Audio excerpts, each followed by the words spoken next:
title of our message of today is Praising God is One Way of Warfare.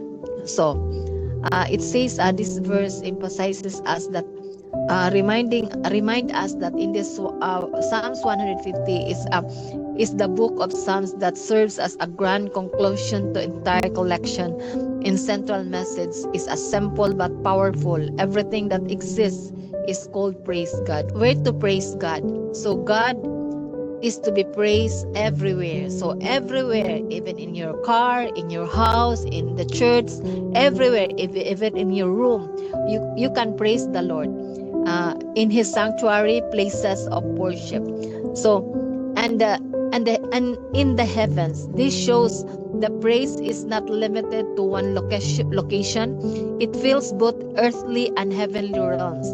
So I tell you, my dear friends, so in praising the Lord, it is not limited to the location. So anywhere, even you are riding on a car, even you are in the CR, you can praise the Lord with all your heart. Even if you are eating, drinking with water, so you can praise the Lord at all times. Everywhere you can praise the Lord. So, meaning worship is universal, not confined to buildings or rituals. So it means, my dear friends, that our worship to the Lord, it will not depend on the building or sometimes ritual, but anywhere we can worship the Lord. Why God is praised? So, bakit i-praise natin si Lord? God is praised for because we praise God because He is the God who created you. His mighty acts or creation, salvation, and deliverance, His mighty works in your life, we need to praise the Lord. So His surpassing greatness, His greatness is powerful because He created you. Imagine your hair, your hair. He knows the number of your hair. He knows the number of your cells.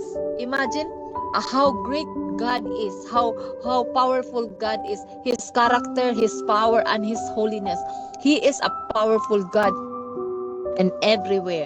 So praise is a response to God in what He has done to us. So we always praise the Lord in everything He has done to us, my dear friends.